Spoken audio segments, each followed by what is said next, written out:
संसार में प्रचार प्रसार कैसे हो, तो अपने पुत्र सुखदेव की याद आई कि उससे बड़ा वीतरागी संसार में कोई हो नहीं सकता है। जन्मते ही जो जंगल की ओर चला गया, उससे बड़ा वीतरागी कौन होगा, कौन हो सकता है।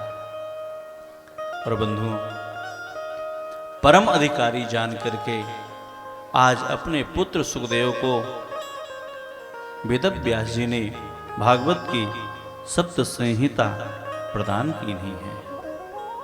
भागवत के प्रधान वक्ता श्री सुखदेव महाप्रभु कैसे हुए, आइए उस कथा में प्रवेश करें।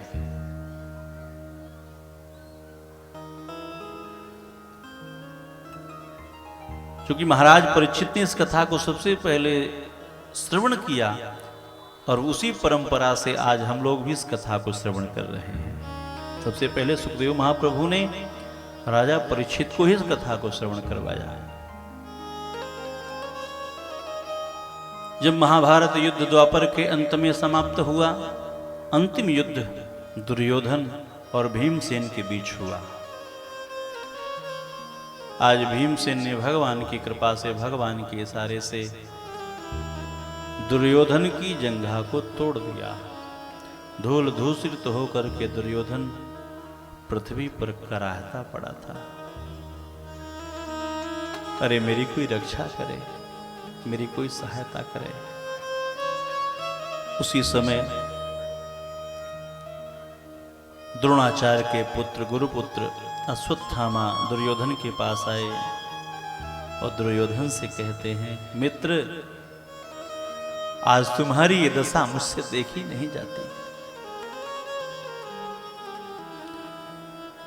तुमने सबको अपना सेनापति बनाया, पर आज तक तुमने कभी मुझे अपना सेनापति नहीं बनाया। यदि एक बार तुम मुझे अपना सेनापति बना देते तो आज तुम्हारी ये दशा नहीं होती। दुर्योधन ने तुरंत रक्त का तिलक अश्वत्थामा के माथे पर कर दिया। जाओ अश्वत्थामा, मैंने तुम्हें अपना सेनापति बना दिया। प्रसन्न हो गया। अरे महाराज, तिलक तो अक्षत और रोरी का होता है, चंदन का होता है, रक्त का कोई तिलक होता है? कितना अधर्मी है, पांडवों से कितना द्वेष रखता है दुर्योधन। अश्वत्थामा ने पूछा, मित्र बताओ तुम्हारी अंतिम इच्छा क्या है? अब मैं तुम्हारा सेनापति हूं, पूर्ण करूंगा। दुर्योधन ने कहा, मित्र तुम मेरी अंतिम इच्छा जानना चाहते हो तो सुनो। हम कौरव 100 भाई आज एक भी जीवित नहीं, और ये पांडव 5 भाई एक भी मारे नहीं गए। तो मेरी अंतिम इच्छा यही है, यदि कोई पांडवों का सर ला करके मुझे दे दे तो मैं बहुत आराम से मर सकूंगा, बहुत आराम से मरूंगा। अश्वत्थामा चल पड़ा। राज्य की लालच में चला। दुर्योधन ने यह भी कहा कि मैं उसे अपना आधा राज्य दूंगा। विचार किया, मित्र की इच्छा भी पूरी होगी, आधा राज्य भी मिलेगा। कितना बड़ा पापी है, कितना बड़ा लोभी है ये दुर्योधन। मौत के मुंह में पड़ा है और अभी भी कह रहा कि मेरा राज्य है। जीव मात्र की यही दशा है प्यारे। अंत समय तक भी वो नहीं कहता कि मैं प्रभु का हूं, नहीं कह पाता। माया में ही उलझा रहता है। ये मेरा घर है, ये मेरी मकान है, ये मेरा दुकान है, ये मेरे घर वाले हैं, मेरे परिवार वाले हैं। यही दशा दुर्योधन की है। मेरा राज्य है और ये तुमने पांडवों को मारा तो मैं आधा राज्य तुम्हें दूंगा। और बंधुओं, उतना ही बड़ा लालची अश्वत्थामा आज पांडवों को मारने के लिए चला, परंतु जाके सदा सहायक खेसो ताके जिय को कौन आदेशो। जिसकी सहायता, जिसकी रक्षा, जिसके रखवाले स्वयं दया निधान श्याम सुंदर हैं, उसका भला कोई क्या बिगाड़ सकता है। क्योंकि मारने वाले भी वही हैं और बचाने वाले भी वही हैं। मारने वाला है भगवान, बचाने वाला है भगवान। बाल न बांका होता जिसका, रक्षक दया निधान। मारने वाला है भगवान, बचाने वाला है भगवान। आज भगवान युधिष्ठिर से कहते हैं, युधिष्ठिर बड़े भाई हैं ना, बुआ के बेटे हैं।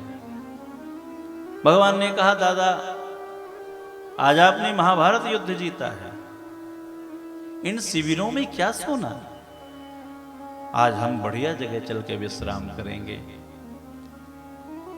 हाँ कन्हैया तुम बिल्कुल ठीक कहते हो, पांडव भला भगवान की बात कैसे टाल सकते हैं। पांचों पांडवों को लेकर के आज प्रभु अन्यत्र दूसरी जगह चले जाते हैं। और संयोग की बात बंधुओं, द्रौपदी ने अपने 5 बेटे 5 पुत्र जो पांचों पांडवों से प्राप्त हुए थे, ले जाकर के उसी शिविर में विश्राम करवा दिया है। उसी शिविर में सुला दिया, पांडवों के शिविर में। अश्वत्थामा रात्रि के समय चला, कृपाचार्य कृतवर्मा से भी प्रार्थना करता है आप मेरी सहायता करो। दोनों ने मना कर दिया। कौरवों की तरफ से 3 लोग बचे थे, अश्वत्थामा, कृपाचार्य और कृतवर्मा। उन दोनों से जब उसने कहा तो उन दोनों ने मना कर दिया। वृक्ष के नीचे बैठ करके अश्वत्थामा विचार कर रहा है, मैं क्या करूं, पांडवों को कैसे मारूं। उसी समय उस वृक्ष के ऊपर एक उल्लू, कुछ पक्षियों ने अपने छोटे छोटे घोंसले बनाए हुए हैं, उन घोंसलों में छोटे छोटे पक्षियों के बच्चे हैं। रात्रि के समय एक उल्लू आता है और उन्हें मार देता है। अश्वत्थामा ने विचार किया यही समय ठीक है, काक उलूकन न्याय से आज अश्वत्थामा ने उल्लू को अपना गुरु बना लिया और उसे शिक्षा ले ली कि रात्रि के समय पांडव सो रहे होंगे और ऐसे समय में जाऊंगा तो निश्चित सफलता मिलेगी। सोते हुए पांडवों को मार दूंगा, जागते पांडवों को तो मार नहीं सकता। और आज उल्लू को अपना गुरु मानकर अश्वत्थामा पांडवों को मारने के लिए चला है। शिविर में पहुंचा, पहचान न पाया, पांचों पुत्रों का सरधड़ से अलग किया और लेकर के प्रसन्न मुद्रा में वापस आया है। दुर्योधन से कहता है, देखो मित्र, हमने तुम्हारी इच्छा पूरी कर दी।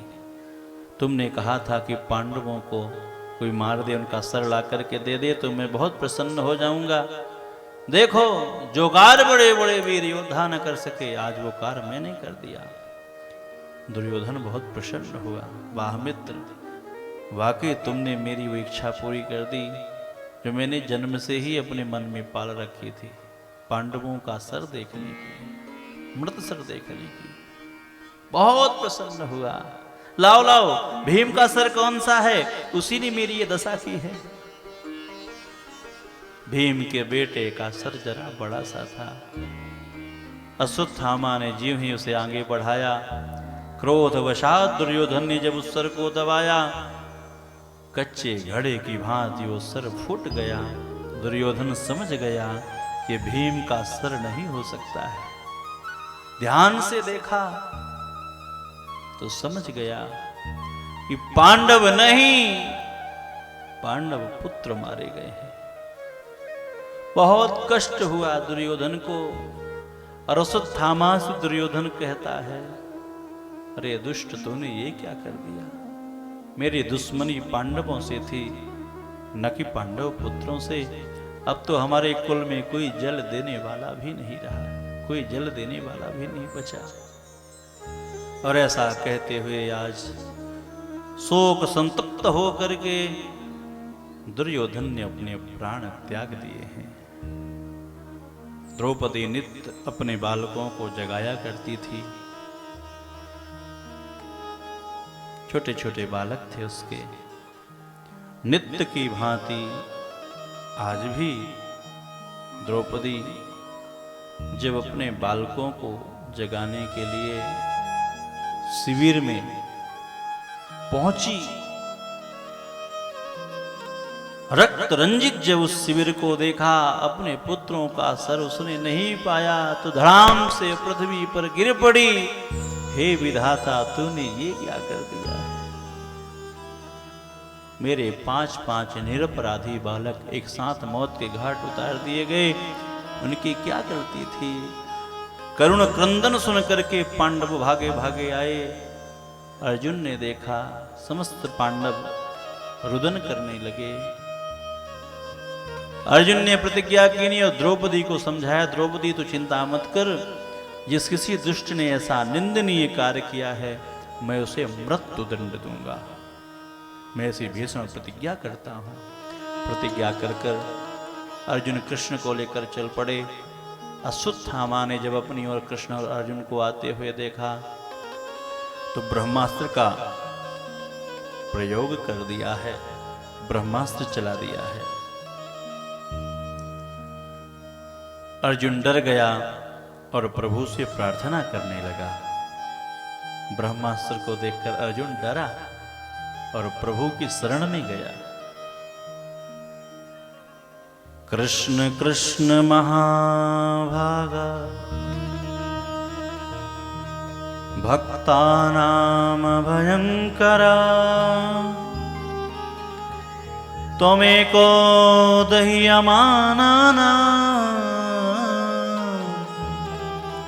मपवर्गोऽसि संस्रते। हे कृष्ण, हे महाभाग, हे प्रभु, आप मेरी रक्षा करो। ये भयंकर ब्रह्मास्त्र मुझे जलाकर राख कर देगा। भगवान ने कहा, अर्जुन, ईंट का जवाब पत्थर से देना चाहिए। तेरे पास भी तो ब्रह्मास्त्र है, तू भी चला दे, देर क्यों करता है? भगवान ने जी ही आदेश दिया तो आज अर्जुन ने भी ब्रह्मास्त्र चलाया है। दोनों ब्रह्मास्त्र आपस में टकराए, भीषण गर्जना हुई, संसार जलने लगा। भगवान ने तुरंत आदेश दिया, अरे अर्जुन, दोनों ब्रह्मास्त्रों को शांत कर, नहीं तो संसार अभी नष्ट हो जाएगा। तेरे पास वो विद्या है ब्रह्मास्त्र को वापस बुलाने की। तेरे गुरुजी तुझसे इतना प्रेम करते थे कि तुझे ब्रह्मास्त्र छोड़ने की और उसे वापस बुलाने, दोनों ही विद्याएं तुझे उन्होंने सिखाई। अपने पुत्र को केवल ब्रह्मास्त्र छोड़ने की विद्या सिखाई। तुरंत शांत कर, भगवान का आदेश पाकर अर्जुन ने आज दोनों ब्रह्मास्त्रों को शांत किया है। दौड़ करके अश्वत्थामा को पकड़ लिया। रथ के पृष्ठभाग में अर्जुन अश्वत्थामा को बांधने लगे। भगवान ने देखा और अश्वत्थामा बंध रहा है। भगवान ने विचार किया कि यदि ये बंधकर यहां से गया तो ये बच जाएगा।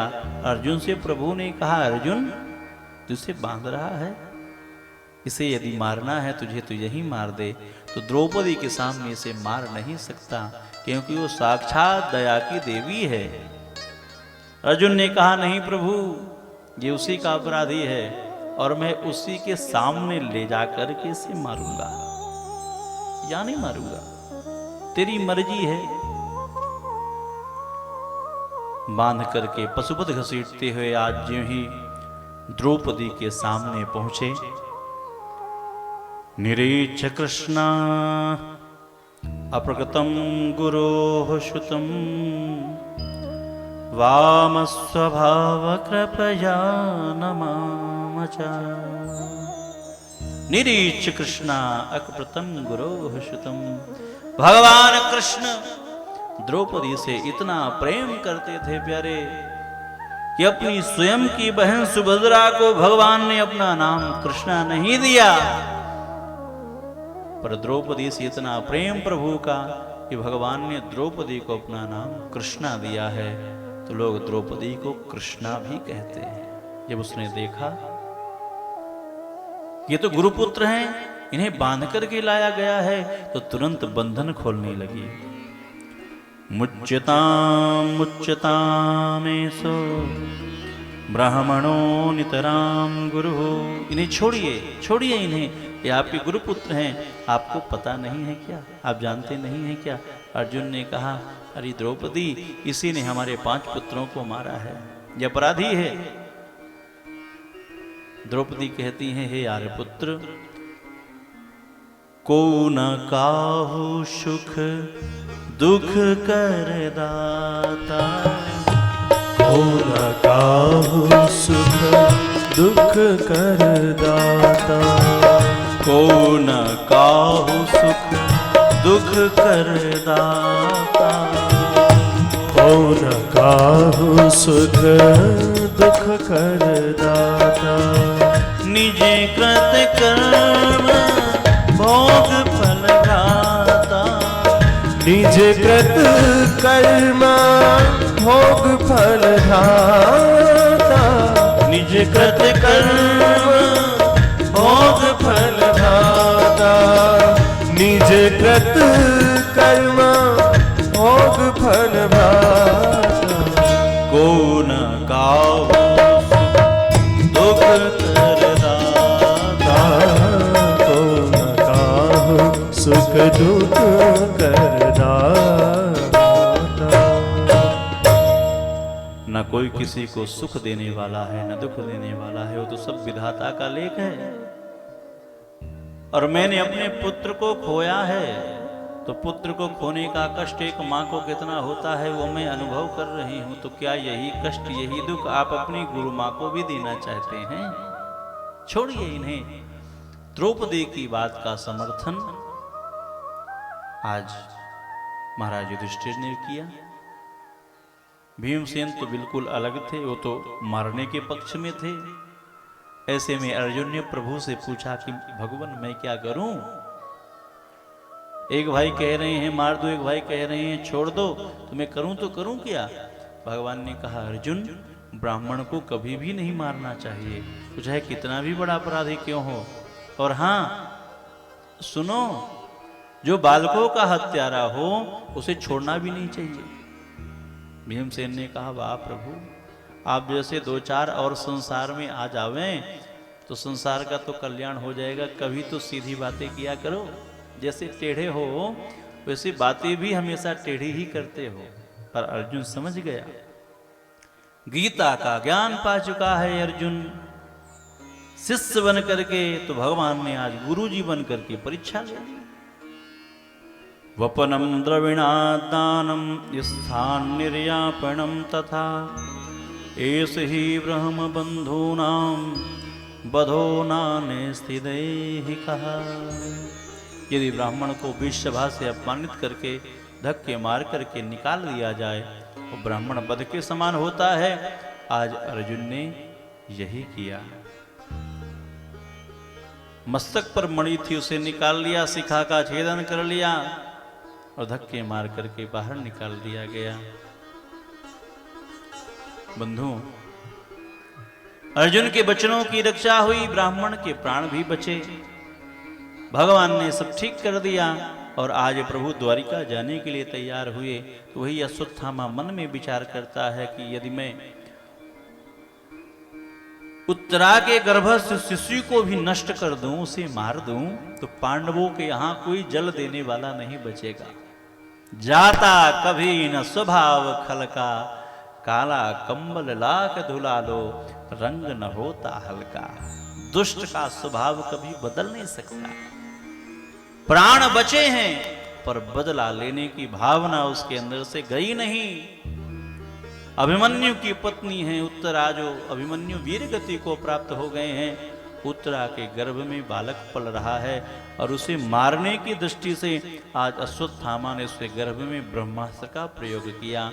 जब उसका गर्भ जलने लगा तो भागी भागी उत्तरा प्रभु के चरणों में आई, भगवान ने उत्तरा से पूछा, री उत्तरे, क्या तुम अपनी रक्षा चाहती हो? उत्तरा ने कहा, नहीं प्रभु, मेरी रक्षा हो न हो, पर मेरे शिशु की रक्षा होनी चाहिए, मेरे इस पुत्र की रक्षा होनी चाहिए, मैं इसी के लिए तो अभी तक जीवित थी। भगवान ने कहा, धन्य हो देवी तुम, और आज पल भर में प्रभु ने उत्तरा के गर्भस्थ शिशु की रक्षा की है। और जब उत्तरा के गर्भस्थ शिशु की प्रभु ने रक्षा की, तो आज कुंती मैया प्रभु को पहचान गई, ये साक्षात परब्रह्म परमात्मा हैं। कुंती बुआ प्रभु की सुंदर स्तुति गाने लगी हैं। नमस्ते पुरुषं त्वात्मीश्वरं प्रकृतेः परं अलक्ष्यं सर्वभूतानां अंतर्बहिरवस्थितं।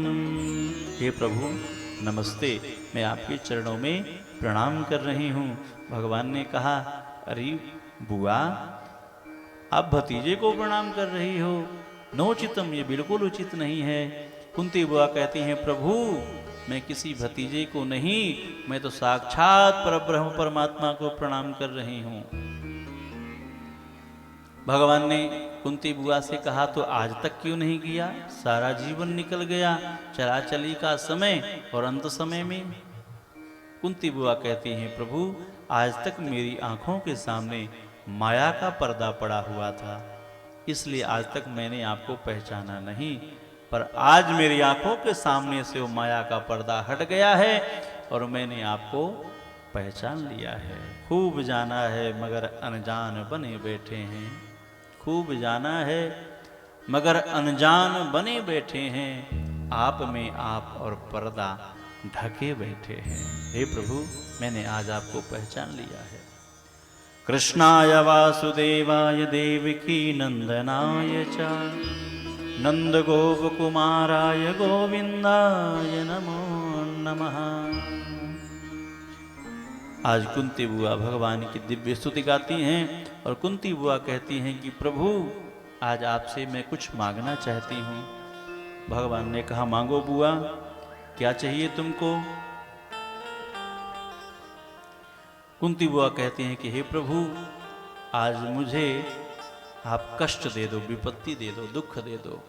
विपदा सन्तु नः सस्व तत्र तत्र जगद्गुरो भवतो दर्शनम यस्याद्य पुनर्भव दर्शनम। हे प्रभु, आज मैं आपसे विपत्ति मांग रही हूँ, कष्ट मांग रही हूँ, क्योंकि कष्ट में, विपत्ति में आपकी याद तो आती है।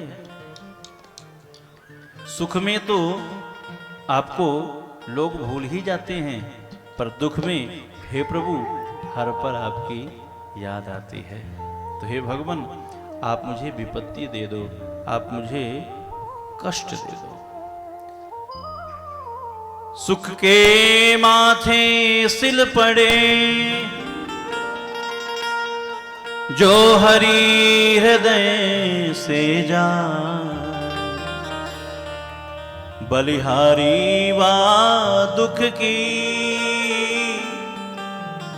जो पल पल नाम जपाए। हे प्रभु, ऐसे सुख में पत्थर पड़ जाए जो मेरा हरि ही मेरे हृदय से चला जाए, आप मुझे वो दुख दे दो।